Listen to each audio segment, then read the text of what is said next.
부르심의 은혜라는 제목을 가지고 하나님의 말씀을 함께 나눠보도록 하겠습니다. 성경은 예수 그리스도를 통한 하나님의 구원의 역사와 구원의 원리를 다양한 시점과 또 관점에서 보여주고 있는 하나님의 계시입니다. 각 시대 역사 기록과 또 인물들의 행적, 그다음에 신앙 고백을 통해서 하나님은 점진적으로 하나님을 계시하십니다. 로마서는 하나님의 구원의 핵심인 믿음으로 말미암아 의롭게 된다는 이신득이 구원의 원리를 가장 선명하게 잘 드러내고 있는 말씀입니다. 우리 인생의 모든 순간을 새롭게 하실 진리의 말씀으로 복음의 설계도와 같다고 할 수 있겠습니다. 우리가 믿는 대상이 누구인지, 왜 믿어야 하는지, 우리가 믿는 하나님 때문에 우리의 삶이 어떻게 변화되어야 되는지에 대한 말씀입니다. 로마서는 사도들의 복음 전파로 세워진 교회가 아닙니다. 사도행전 2장에 의하면 오순절 성령 강림 사건을 목격한 디아스포라 유대인들에 의해 설립된 교회로 사도행전인 로마 교회 설립 배경을 이렇게 기록하고 있습니다. 로마로부터 온 나그네, 곧 유대인과 유대교회에 입교한 사람들이라고 말합니다. 성령 강림 사건으로 인한 제자들의 그 방언과 또 베드로의 설교를 직접 눈으로 보고 귀로 듣고 성령의 역사를 직접 목격한 사람들이었습니다. 성령의 강력한 역사를 목격한 이 사람들은 자신들의 고향인 로마로 돌아가서 교회를 세우게 되는데 그것이 바로 로마 교회입니다. 초대교회 시대의 대부분 서신서들은 전형적으로 발신자를 먼저 밝히고 그 다음에 편지를 받는 수신자 그리고 인사말로 이렇게 순서가 진행이 됩니다. 그런데 오늘 우리가 1장 1절의 말씀을 읽었지만 로마서는 다른 서신서들과 조금 다릅니다. 왜냐하면 발신자나 수신자 인사말을 밝히지 않고 처음부터 예수 그리스도, 복음이 누구신지, 복음이신 예수 그리스도를 먼저 밝히면서 편지를 시작하고 있기 때문에 그렇습니다. 예수 그리스도 종 바울은 사도로 부르심을 받아 하나님의 복음을 위하여 택정함을 입었다라고 사도 바울이 밝히고 있습니다. 우리가 잘 아는 것처럼 예수 그리스도의 예수님의 공식적인 칭호로 메시아로 인정하는 초대교회 성도들의 신앙 고백이 이름이 바로 예수 그리스도입니다. 예수는 한 인간으로서 예수님의 가지신 인성에 대한 호칭입니다. 여호와는 구원이시다라는 뜻을 가진 구약의 여호수아, 예슈아, 헬라어 표현이기도 합니다. 마태복음 1장 21절에는 예수님의 이름을 이렇게 고지하고 있습니다.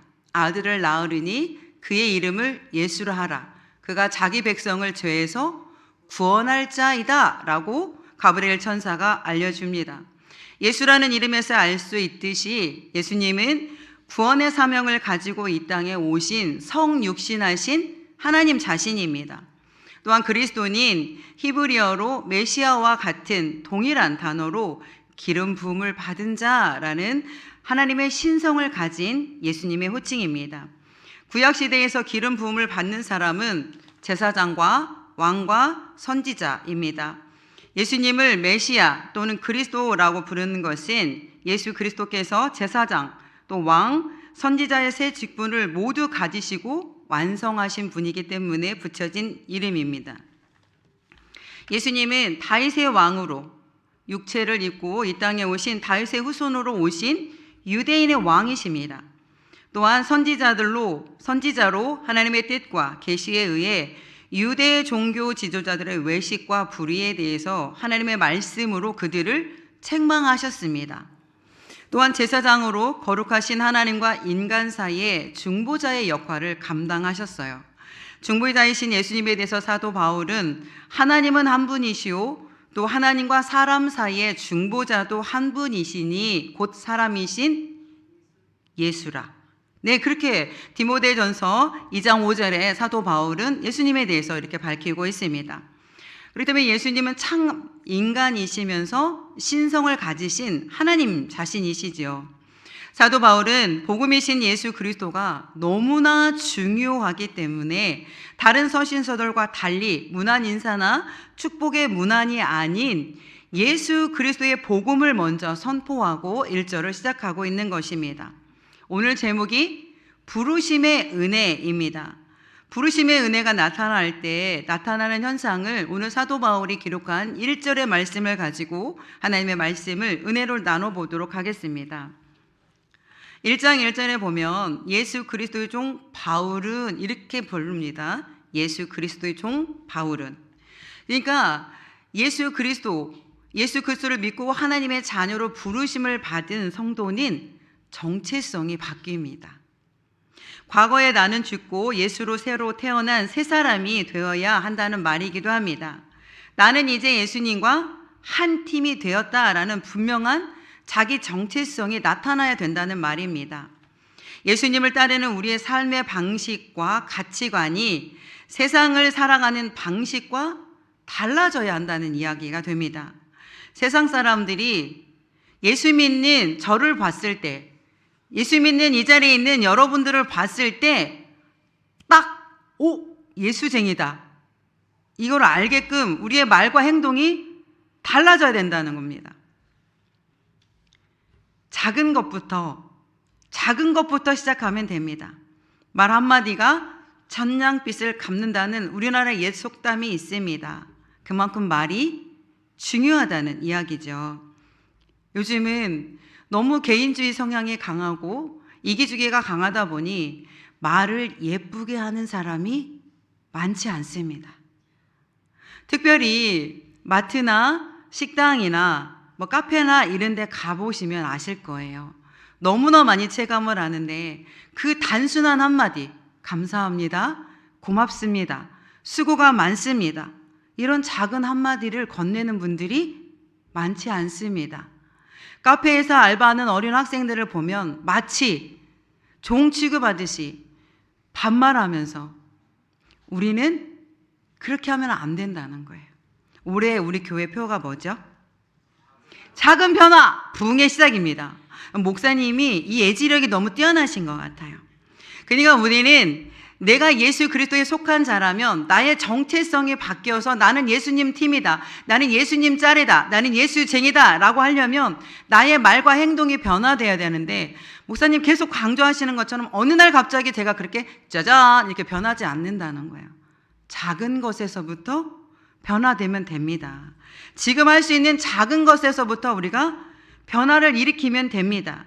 성도된 우리가 나는 예수쟁이야, 나는 예수님과 한 팀이야 라는 이 작은 표시를 우리가 카페에 가서 차 한잔 마시면서 그 어린 알바생들에게 감사합니다, 고맙습니다, 잘 마시겠습니다, 식당에 가서 식사하실 때 감사합니다, 음식이 너무 맛있습니다, 비록 맛이 없어도 맛있습니다, 고생이 많습니다, 이 작은 말이 우리의 인격을 드러내고 우리 안에 계신 예수님을 드러내는 행동이라는 거예요.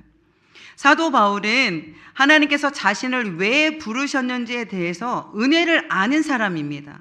그렇기 때문에 사도 바울은 예수 그리스도의 종, 자기 자신을 가리킬 때 나는 예수 그리스도의 종이다 라고 자기 자신을 소개하고 있는 것입니다. 사도 바울 당시 종은 노예를 말합니다. 노비 문서가 있는 종입니다.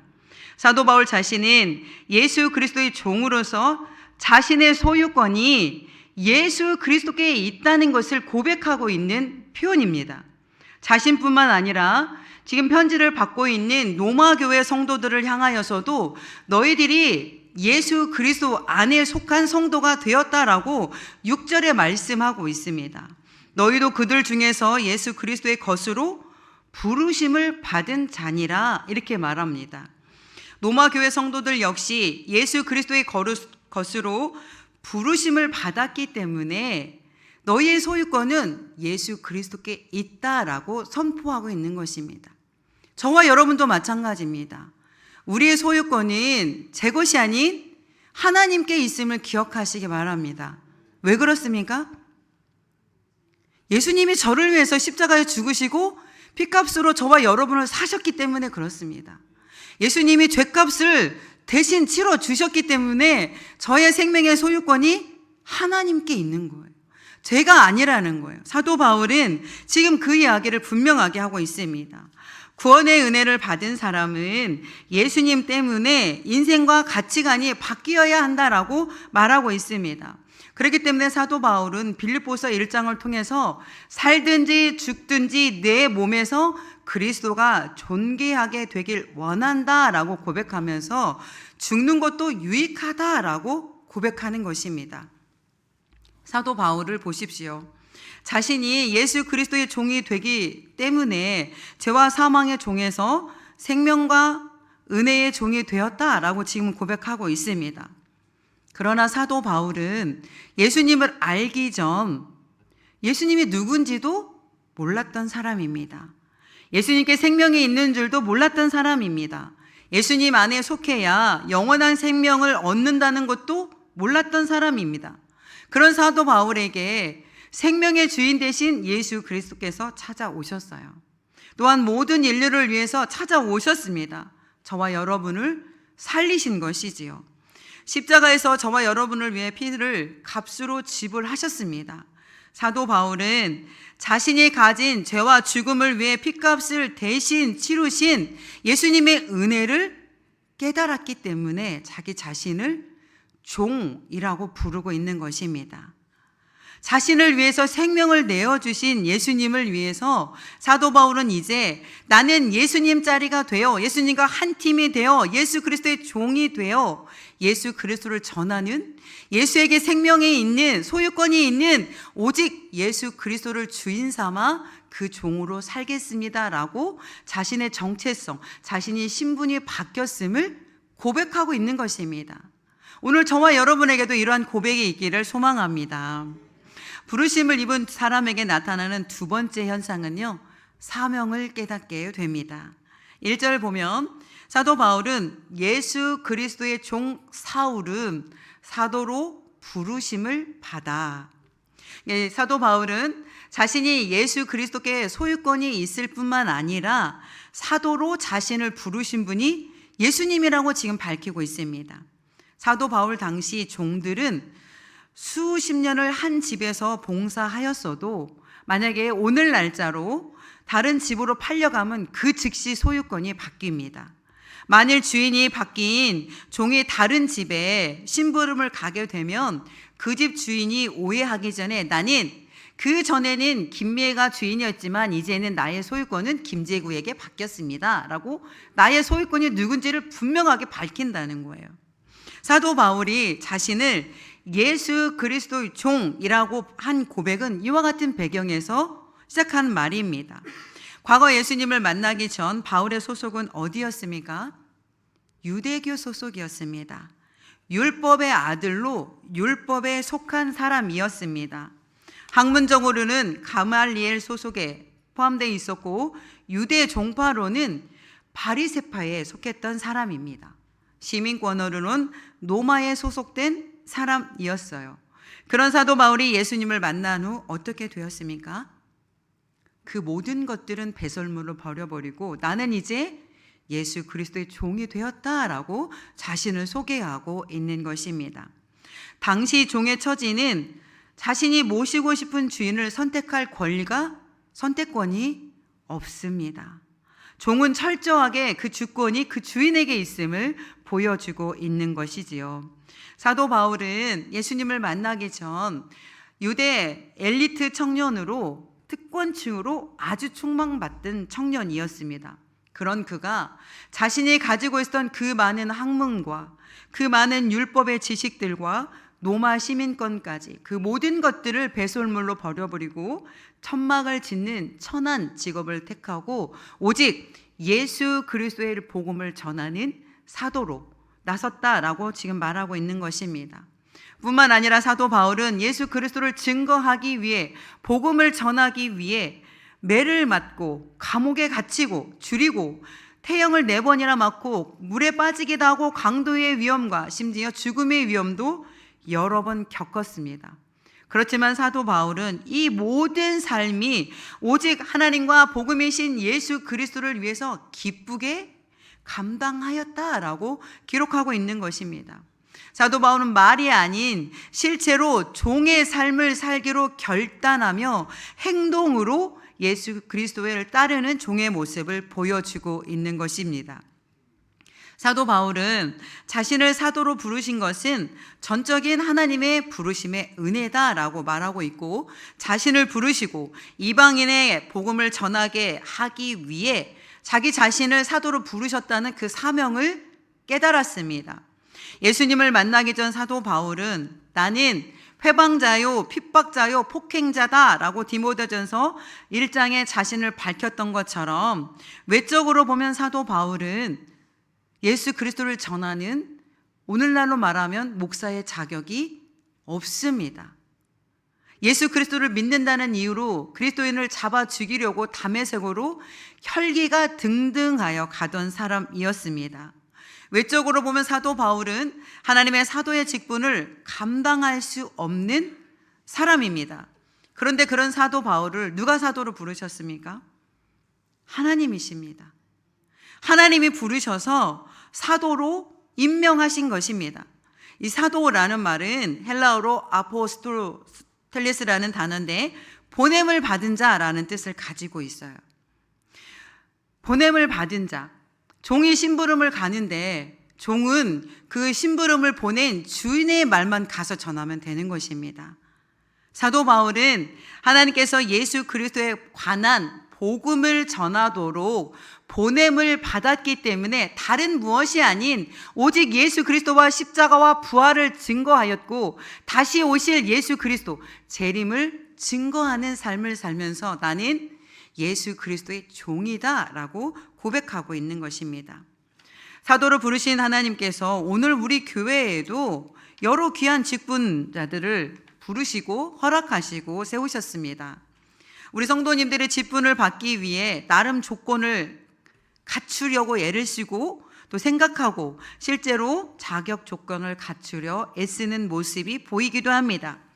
그런데 그런 외적인 조건을 갖추었다고 해서 정말 하나님이 기뻐하시는 직분자의 모습을, 자격 요건을 갖추었다고 할 수 있을까요? 아무도 대답을 못하시네요. 우리 하나님이 보시기에는 자격 있는 사람은 단 한 사람도 없습니다. 왜 그렇습니까? 다 부족하고 다 온전하지 못하기 때문에 그렇습니다.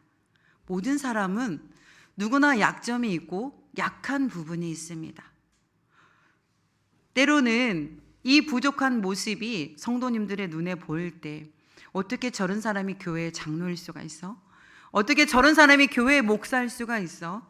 어떻게 저런 사람이 안수집사야? 어떻게 저런 사람이 권사일 수 있어? 라고 비판하는 이유도 바로 이런 이유 때문에 그렇습니다.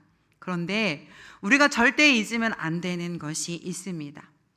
인간적으로 볼 때 형편없고 그 직분을 감당할 외적인 조건이 전혀 없음에도 없어 보이는데도 그분을 장로고 그분을 안수집사하고 권사로 세우신 분은 바로 하나님 자신이라는 걸 여러분 잊으시면 안 됩니다. 직분자를 세우시고 그 직분을 감당할 수 있는 권위를 위임하시는 분도 하나님이시기 때문에 우리가 외적인 조건을 따져서 저 사람이 어떻게 목사일 수 있지? 저 사람이 어떻게 장로일 수 있지? 믿음의 본은 전혀 보이지 않는데, 이런 말을 하시면 안 된다는 거예요. 오늘 사도 바울에 의하면 비방자요, 폭행자요, 살인자의 주난인 그 사도 바울을 이방인의 사도로 자신을 부르시고 종으로 삼으신 하나님이 사도로 보내심을 받았기 때문에 자신은 이 일을 감당하고 있다라고 말하고 있는 것입니다. 자격 없는 자신을 하나님의 종으로 부르신 그 은혜를 사도 바울은 안았기 때문에 사도 바울은 다른 사도들보다 더 많이 수고했고 더 많이 노력했고 심지어 자신의 생명까지도 하나님께 아낌없이 드리는 순교를 마다하지 않았던 사람이 바로 사도 바울입니다. 사랑하는 성도 여러분, 오늘 우리에게도 이와 같은 은혜가 있어야 될 줄 믿습니다. 때로는 저 자신이 목사로서 강대상에 서지만 제 자신을 바라볼 때 너무 부끄러운 모습이 많아서 하나님, 어쩌다가 저같이 이렇게 부족한 자를 목사로 부르셨습니까? 저는 자격이 없는 것 같은데 어떻게 하나님 저를 이 자리에 세우실 결심을 하셨습니까? 이렇게 때로 물어볼 때가 있습니다.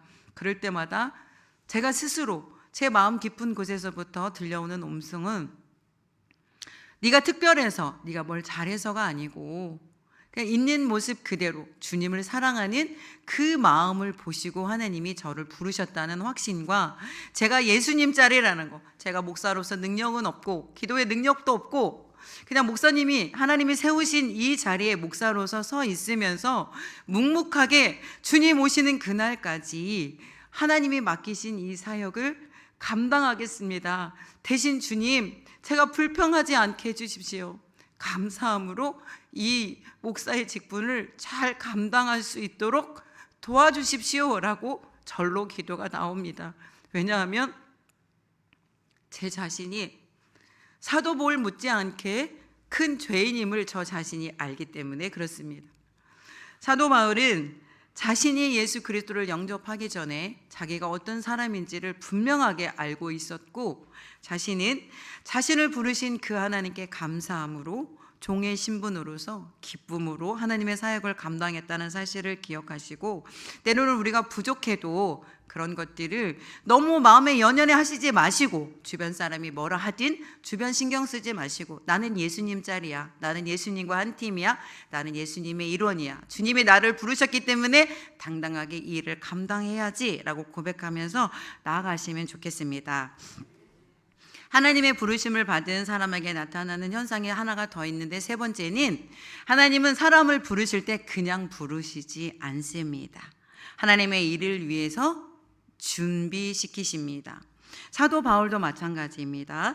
1절 하반절에 보면 하나님의 복음을 위하여 택정함을 입었으니, 사도 바울은 하나님께서 쓰시기 위해서 미리 준비시킨 종입니다. 바울은 헬라 문화의 3대 중심지 하나인 길리기아 다소 출생입니다. 길리기아 다소는 헬라 문화와 철학을 왕성하게 활발하게 가르쳤고 공부하는 지역이었습니다. 또한 사도 바울은 로마 시민권도 가지고 있었습니다.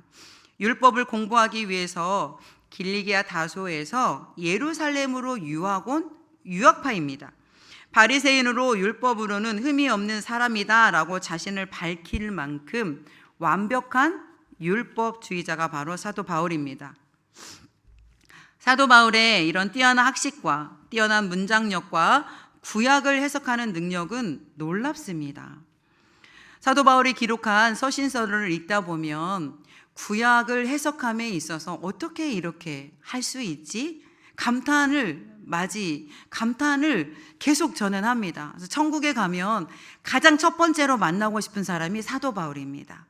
바울 선생님은 어떻게 그렇게 하나님의 말씀을 잘 해석하셨나요? 어떻게 그렇게 하실 수 있었나요? 라는 질문을 꼭 하고 싶습니다. 사도 바울의 이러한 능력은 예수 그리스도에 관한 복음을 전하는데 아주 유용한 것들이었죠. 사도 바울이 어려서부터 이 모든 것들을 익히게 하신 분은 하나님이십니다.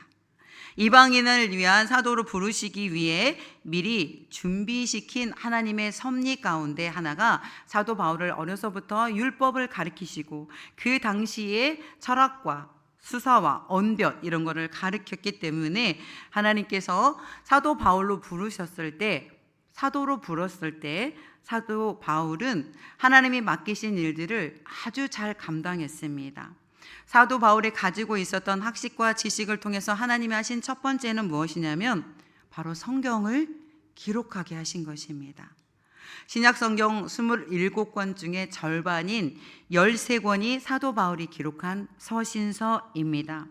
세상 학문에 대한 높은 학식과 또 율법에 대한 깊은 지식은 성경을 기록하고도 남을 만큼 충분한 것이었죠. 이처럼 하나님은 하나님의 일을 감당하게 하기 위해서 사람을 미리 준비시키십니다. 또한 사도 바울을 준비시킨 하나님은 사도 바울을 이방인을 위한 사도로 세우시기 위해서 미리 준비시키신 것입니다. 복음이 유대인을 넘어 이방인에게까지 전달되게 하시기 위한 하나님의 특별한 섭리라고 할 수 있겠습니다. 사도 바울은 율법뿐만 아니라 그 당시 세계 공용어였던 헬라어를 사용하였고 로마 시민권자로 어디든 자유롭게 이동할 수 있는 로마 시민권자였습니다. 이러한 사도 바울이 가지고 있는 조건인 복음을 효율적으로 전달할 수 있는 가장 최적의 조건을 갖춘 것입니다. 하나님은 하나님의 일을 위해 하나님의 사역자들을 미리 준비시키십니다. 모세를 보십시오. 모세를 바로의 궁으로 보내시고 애굽의 학문과 문물을 배우게 하셨습니다. 이후 40년 동안 광야에서 훈련을 통해 준비시키셨습니다.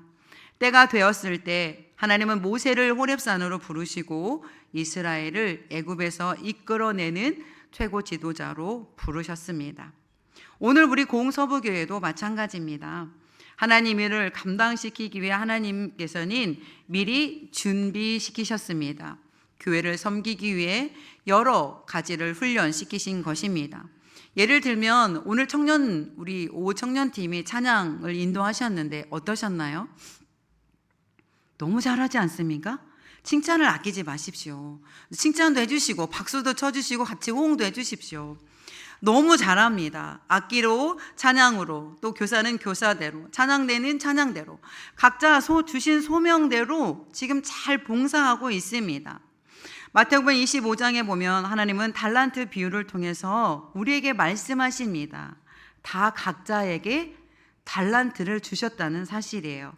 그런데 우리 성도님들 중에는 저는 할 수 있는 달란트가 아무것도 없어요. 저는 할 수 있는 것이 아무것도 없어요. 그저 그냥 예배만 드리게 해주세요 라고 말씀하시는 분들이 계시는데 절대 그렇지 않다는 겁니다. 단지 마태복음 25장에 말씀하시는 것처럼 하나님이 그 사람에게 5달란트의 재능을 주셨는지 2달란트만 주셨는지 1달란트만 주셨든지 다 주셨지 빵달란트는 없다는 거예요. 그러니까 다 각자에게 주신 달란트가 있다는 겁니다. 하나님이 달란트를 주신 이유가 뭘까요? 그냥 집에서 잘 가지고 있다가 천국 오거라가 아닙니다.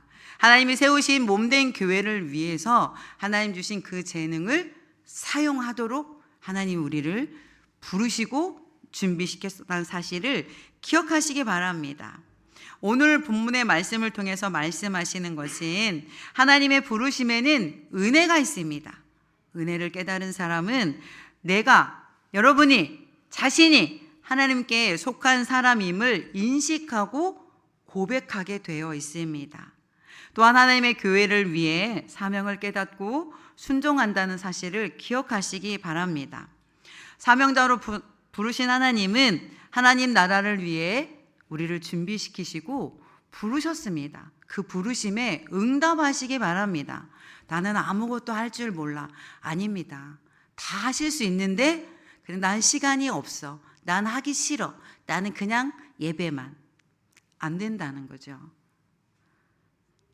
하나님은 오늘 본문의 말씀을 통해서 우리는 하나님의 은혜의 부르심을 받은 존귀한 성도로 부르셨다는 사실을 기억하시고 우리가 가진 달란트, 그게 1달란트이든 2달란트든 5달란트든 잘하던 못하던 내가 할 수 있는 최선을 다해서 하나님을 예배하고 교회를 섬기면 되는 것입니다. 평가는 하나님이 하시는 것이지 사람이 하는 것이 아닙니다. 사람의 눈을 너무 의식하지 마십시오. 그렇다고 사람을 너무 무시하셔도 안 됩니다. 적당히 중간을 간다는 것이 참 어렵지만 그 중간은 어떻게 갈 수 있을까요? 기도하면서 가시면 됩니다. 하나님이 우리가 잘할 수 있도록 하나님의 은혜의 자리로 우리를 부르셨고 하나님이 부르신 그 자리에는 반드시 하나님의 주신 지혜와 하나님의 능력이 함께 하셔서 모든 것을 합력하여 선을 이루시는 하나님께서 이끌어 간다는 사실을 기억하시고 이 시간 주신 말씀을 붙잡고 우리가 기도하기 전에 우리 함께 기도에 찬양하시면서 주신 말씀을 기억하시기 바랍니다. 나에게는 하나님이 어떤 달란트를 주셨을까? 하나님이 주신 달란트가 5개일까? 2개일까? 하나일까 생각해 보시고, 나의 정체성, 내가 죄인이었을 때 나를 찾아오신 그 하나님께 감사하시면서 내가 예수님 팀이 되기를 소망한다고, 내가 사명을 깨닫고 하나님의 기쁨이 되기를 원한다고, 하나님의 일을 위해서 나를 뭘 준비시켰는지를 한번 생각하시면서